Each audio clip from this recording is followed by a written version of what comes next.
Welcome to Black and White, brought to you by xrepublic.tv. I'm Mark DeWitt. Tonight's topic, history repeats itself. And by that, we're going to be talking about empires. The United States is obviously an empire. Well, as we know from history, empires fall. Their problems are they reach too far. Our society is all around the world. We're fighting wars all around the world. We're involved with people all around the world. One of the other ideas that happens to a society is they become decadent. Obviously, if you turn on television, you don't have to watch long to realize we're decadent. Now, the worst thing that happens, and one of the other important things, is that our leadership will become corrupt. And who could say today that we do not have a corrupt leadership? These three things lead to what always happens, a fall. It ensues. All that's necessary to us is that we view it as accidental. We allow it to go on, we allow it to happen, we allow people to tell us it's for different reasons, we never look at what's really causing it. Well, if you have eyes to see, you can see that corruption is manifest in our leadership. It's apparent in the way leadership approach the school shootings.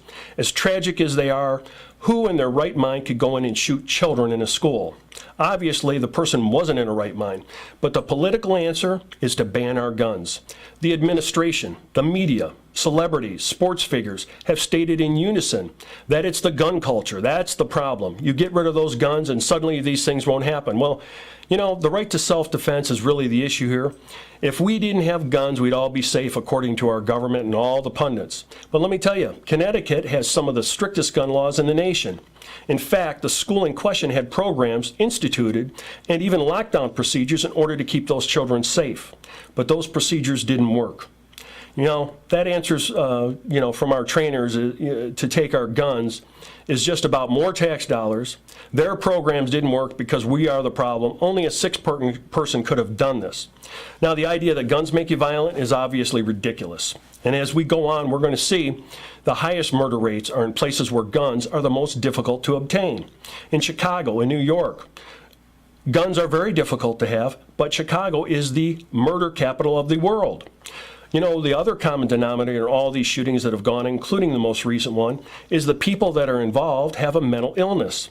This and other tragedies, psychiatrists and psychotropic drugs, help to get you into an area where you start understanding what is really going on, what affects violence in our area. Now, there's a good story covered by Tyler Durgan in ZeroHedge.com. He goes into statistics that talk about firearm safety, about gun deaths, about all the different factors that are involved. It's pretty straightforward. He makes some interesting points, and the statistics are very valuable. I urge you to go look at that to get a real insight into what the truth is about firearms and ownership of firearms. Now, anyone who ever bought a new firearm knows, just from looking at a new firearm, there are a million things that go in that box. All of them have to do with safe operating procedures, how to shoot the gun, how to properly load it, how to properly maintain it. But there's nowhere in that box where it tells you that that gun is going to make you a violent person. There's no information that ever shows that anyone who has a gun is going to suddenly become mentally ill and go out and attack people.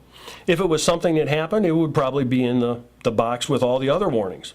But, you know, as we look at this, we start to understand that a person such as this one, who was stated by his brother to have Asperger's syndrome, obviously received treatments from psychiatrists. And one of the most common treatments for this type of thing, which is similar to autism, is psychotropic drugs. Now, if we look at psychotropic drugs, right on the inserts in the boxes from the psychotropic drugs, we see a list of side effects, which include suicide, psychosis, hallucinations, and even violent aggressive behavior. Now, the new DSM-5, which is the standard encyclopedia for mental diseases put out by the psychiatry profession for all psychiatrists to have as a manual in their offices, reportedly states in its newest edition that human emotions are mental illness, all human emotions. Well, that's exciting because I guess we're all going to end up on the psychotropics. Well, that's not a good thing. But I'll tell you what, if we look at it from a different point of view and start to understand psychology for how it can help us, there's an interesting article by Mike Adams of Natural News. It's titled, How to Spot a Sociopath. Perhaps psychology can solve our problem, and a better understanding can be gleaned from reading Political Ponerology. Now, Political Ponerology is a book by Andrew M. Lobaczewski. He's a political scientist who studied for many years the different aspects of what was going on within the jail systems for people who were mentally ill. And most of these people were psychotic and sociopaths, and they had done violent things. There were some basic traits about these people that were starting to make everyone understand that there was another group of people who had similar types of traits and who operated in our society. Those people were politicians. Now, the study is on the nature of evil adjusted for political purposes, and it gives you some great insight into the type of people that get into control of governments. And what could be more evil than a system which denies the truth and follows a failed policy?